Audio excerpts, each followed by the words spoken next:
जय हिंद साथियों।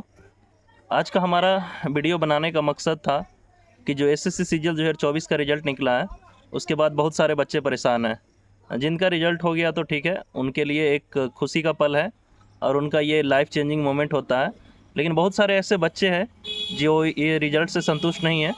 उसके पीछे का भी कारण का बात करेंगे और हम लोग जानेंगे कि आखिर हाई कट ऑफ के पीछे का क्या कारण है। नॉर्मलाइजेशन का जो इशू है उस पे बात करेंगे। और थर्ड जो हम लोगों का डिमांड होगा कि 1 शिफ्ट 1 एग्ज़ाम, इन 3 चीज़ों पे हम बात करेंगे, ठीक है। तो सबसे पहले बात करते हैं हाई कट ऑफ के पीछे का क्या कारण है। देखिए, सबसे बड़ा जो कारण है वो है कि बहुत सारे बच्चे रिपीटर्स वगैरह बैठते हैं, तो हाई कट ऑफ का चला जाता है, ठीक है, हम लोग वो समझते हैं। लेकिन एसएससी को भी चाहिए कि पेपर्स का लेवल उस टाइप का बनाया जाए, ठीक है, जो कम से कम एक ऐसा लेवल हो कि बच्चे नहीं लगे कि अब सपोज 390 का है तो वहाँ पे 360 कट ऑफ जा रहा है, 350 कट ऑफ जा रहा है।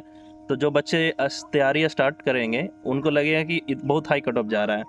तो ये कारण है कि थोड़ा पेपर का लेवल सुधारा जाए।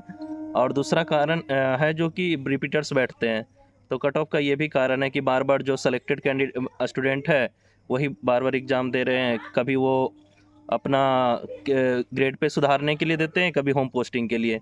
तो हाई कट ऑफ के पीछे का तो ये कारण हो गया। अब दूसरा जो नॉर्मलाइजेशन का इशू आ रहा है, सीजीएल ये जो 2 शिफ्ट में एग्ज़ाम हुआ था, 18 और 20 को आपका पेपर हुआ था, ठीक है।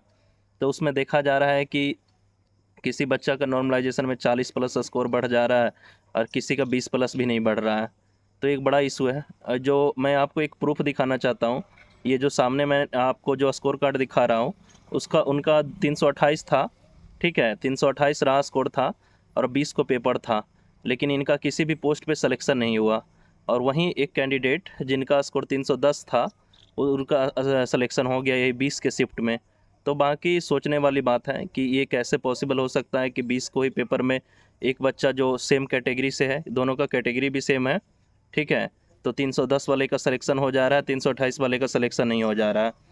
तो कहीं ना कहीं अगर ऐसा है कि कुछ क्वेश्चंस के आंसर चेंज हुए, तो कितने क्वेश्चन के आंसर चेंज हुए वो तो फिर फाइनल आंसर की आने पे पता चलेगा। लेकिन एक बात और है कि ऐसा नहीं होना चाहिए कि नॉर्मलाइजेशन में सेम शिफ्ट में 10 मार्क्स मिल रहे हैं, किसी को 40 मार्क्स मिल रहे हैं। तो ऐसे में बच्चों के प्रति बहुत निराशा जागती है, ठीक है।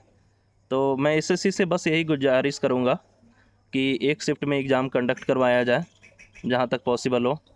क्योंकि देखिए, इतने बड़े बड़े जेई मेंस के पेपर होते हैं, ठीक है, नीट के पेपर होते हैं, सारे एक शिफ्ट में हो सकता है, तो फिर सीजीएल के पेपर एक शिफ्ट में क्यों नहीं हो सकता है। तो हमारा सबसे मेन मुद्दा इस वीडियो पे है कि एसएससी बच्चों का जो भी क्वेरी है, ठीक है, एक शिफ्ट में आप पेपर को कंडक्ट करवाइए। अगर आप एक शिफ्ट में पेपर को कंडक्ट करवाइएगा तो बच्चों को ये इन सब चीज़ों की टेंशन ही नहीं रहेगी। आजकल बच्चे अब क्या सोच रहे हैं कि नॉर्मलाइजेशन बहुत अफेक्ट कर रहा है। तो इसके लिए ज़रूरी है कि एक शिफ्ट में एक पेपर हो, ठीक है। मैं विद्यार्थियों को भी कहूँगा धैर्य रखिए, एक बार स्कोर कार्ड एसएससी की तरफ से फाइनल जारी करने दीजिए, ठीक है। उसके बाद आप लोग निराश नहीं होना है, ठीक है ना, अपना तैयारी जारी रखना है, खुद पे भरोसा रख के। अगर आप यहाँ तक आए हो तो अपने बदौलत आए हो, तो बस घबराना नहीं है। विद्यार्थियों की ज़िंदगी ऐसे ही चल रही है, जैसे नहीं कहते हैं सुबह होती है शाम होती है, विद्यार्थियों का हर दिन और हर त्यौहार यूँ ही तमाम होती है। तो ऐसा एसएससी से मेरा ये निवेदन है कि कृपया इस चीज़ को ध्यान दें। और हम लोग का डिमांड है कि जब भी आगे से एग्ज़ाम हो तो 1 शिफ्ट 1 एग्ज़ाम हो और इस प्रॉब्लम को बच्चों के सामने बताया जाए कि एक ही शिफ्ट में इतने मार्क्स के नॉर्मलाइजेशन में कैसे डिफरेंस आ सकता है, ठीक है। बाकी बच्चों का जो आप लोगों को लगता है कि ऐसे कैसे हो सकता है, और भी स्कोर कार्ड मेरे पास आए हैं कि जिनके 30-40 नंबर सेम शिफ्ट में बढ़ जा रहे हैं, बाकी किसी का 10 भी नहीं बढ़ रहा है। तो आप लोग कमेंट सेक्शन में बताना कि आपके कितने स्कोर थे और कितने नॉर्मलाइजेशन, मतलब कितना पे आपका मेरिट नहीं बना, ठीक है गाइज। आज के लिए इतना ही। जय हिंद दोस्तों।